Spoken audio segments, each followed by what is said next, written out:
আসসালামু আলাইকুম রহমতুল্লাহ। পরম করুণাময় আল্লাহর নামে শুরু করছি। আধ্যাত্মিকতার শব্দগুলো শুধু কান দিয়ে শোনার মতো নয়। আপনি যদি শুধু কান দিয়ে শুনতে চান তবে কিছুই বুঝবেন না। আপনাকে বুঝতে হলে হৃদয় দিয়ে বুঝতে হবে। মনের কান লাগিয়ে শব্দগুলো শুনতে হবে এবং শব্দগুলোর সাথে হৃদয়ের স্পর্শ করাতে হবে। তাহলেই আপনি কথাগুলো ধরতে পারবেন।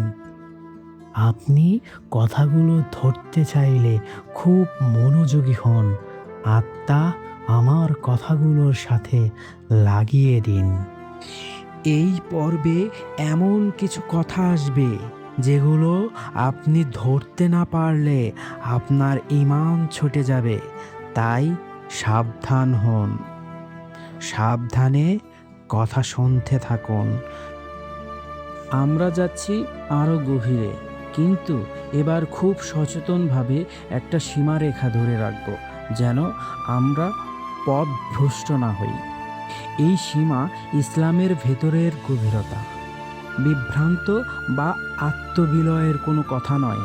এখানে গভীর মানে আল্লাহর সামনে আরও সত্য, আরও দায়বদ্ধ, আরও বিনীত হওয়া।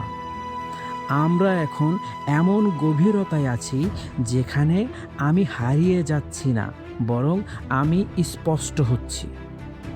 একটা জায়গায় এসে মানুষ ভাবে গভীর মানে নিজেকে মুছে ফেলা। জি না, ইসলামের গভীর মানে নিজেকে আল্লাহর সামনে ঠিকঠাক অবস্থানে রাখা। আমি দাস আর তিনি রব। এই সীমারেখা যত পরিষ্কার হয়, মানুষ তত হালকা হয়। কারণ অহংকার আসে সীমা গুলিয়ে ফেললে। ইসলামে গভীরতা মানে অস্তিত্বহীনতা নয়, বরং অস্তিত্বের সার্থকতা খুঁজে পাওয়া। আমি কে এবং আমার সৃষ্টিকর্তাকে, এই বিভাজন যত স্বচ্ছ হবে, হৃদয়ের বোঝা তত কমবে। এটি কোনো অলৌকিক বিলয় নয়, বরং এক অপূর্ব শৃঙ্খলাবোধ। মনে রাখবেন, সূর্য কখনোই নিজেকে চাঁদ বা পৃথিবী হওয়ার দাবি করে না। আপনার দাসত্বই আপনার সবচেয়ে বড় পরিচয়, এবং এটিই আপনাকে বিভ্রান্তি থেকে রক্ষা করে।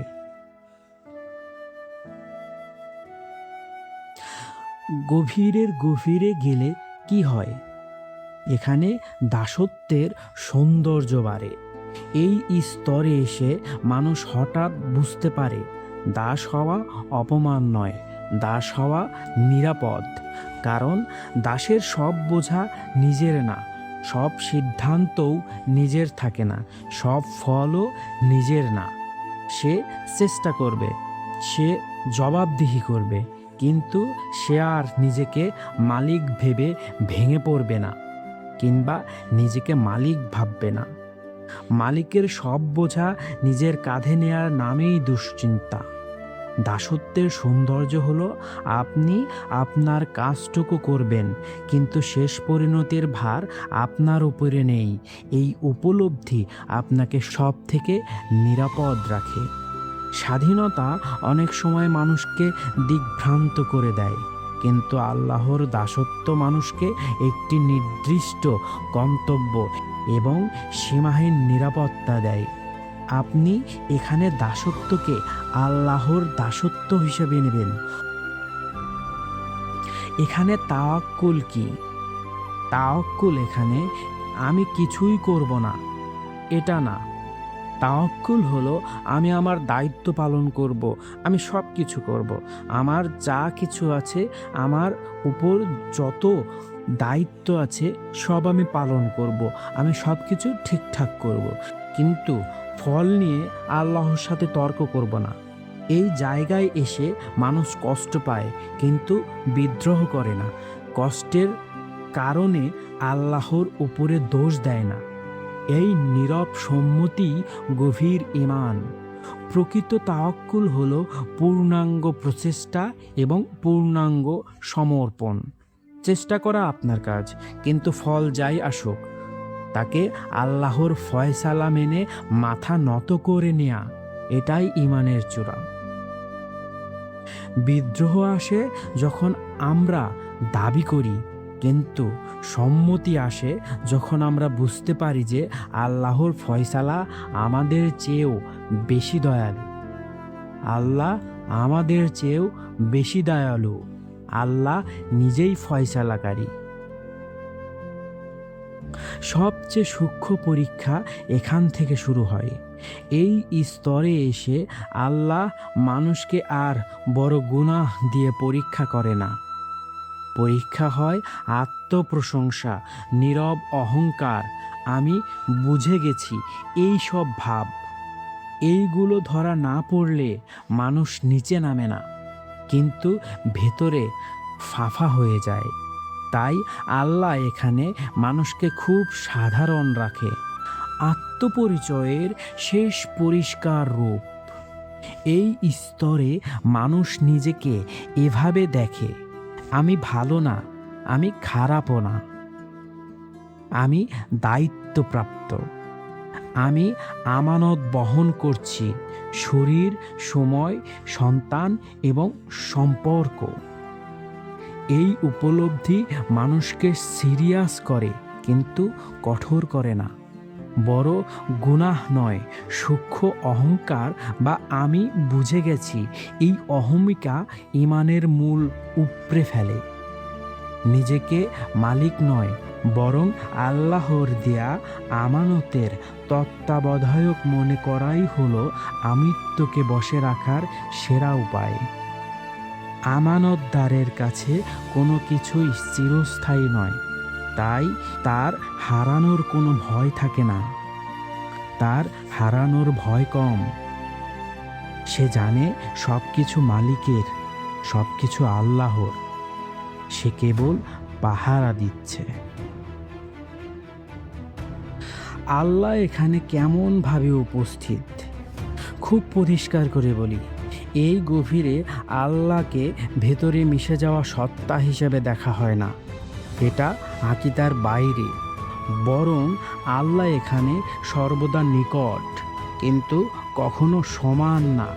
তিনি তোমাদের চেয়েও তোমাদের কাছে নিকটতর, কিন্তু তিনি কখনো বান্দা হন না, আবার বান্দা কখনো রব হয় না।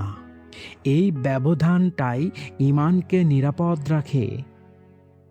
সবচেয়ে গভীর দোয়া এই স্তরে দোয়া হলো, ইয়া আল্লাহ, আমাকে এমন কিছু দিও না যেটা আমার ঈমানকে নষ্ট করে দেয়। এই দোয়া খুব কম মানুষ করে, কারণ এতে নিজের ইচ্ছার বিরুদ্ধে আল্লাহকে বেছে নিতে হয়। এই ব্যবধান বা দূরত্বই হলো আমাদের ঈমানের ভিত্তি। আল্লাহ আপনার হৃদয়ের চেয়েও কাছে, কিন্তু তিনি আপনার সত্তার সাথে মিশে যাননি। এই পরম সত্যটি মানলে মানুষের মধ্যে এক ধরনের পবিত্র শ্রদ্ধা বা তাকওয়া বজায় থাকে। ঈমান নষ্ট হওয়ার ভয় যে করে না, সে আসলে নিজের অশুভ ইচ্ছার উপর ভরসা করে আছে। আল্লাহর কাছে নিজের ঈমান রক্ষার ভিক্ষা চাওয়াই হলো সবচেয়ে সাহসী দোয়া।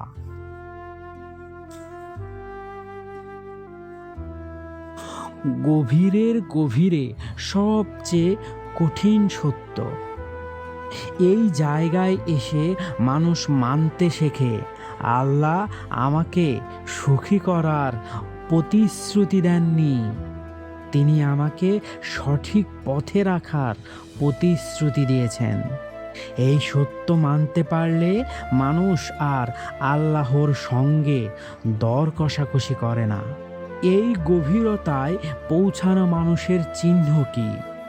সে খুব অলৌকিক কথা বলে না, সে মানুষকে ঘুরিয়েও আনতে চায় না, সে নিজেকে পৌঁছে গেছি এটাও ভাবে না। সে শুধু চেষ্টা করে শেষ নিঃশ্বাস পর্যন্ত যেন আল্লাহর বিরুদ্ধে না যায়। এখানেই সবচেয়ে গভীর জায়গা। এরপরে আর কোনো গভীরতা থাকে না। এরপরে গভীরতা মানে আরও সতর্ক, আরও দায়িত্ববান, আরও নীরবভাবে সৎ। সুখ আমাদের গন্তব্য নয়, সঠিক পথ বা হেদায়েত হলো গন্তব্য। এই বোধ যেদিন আসবে, সেদিন দুনিয়ার প্রাপ্তি অপ্রাপ্তি আর আপনাকে টলাতে পারবে না।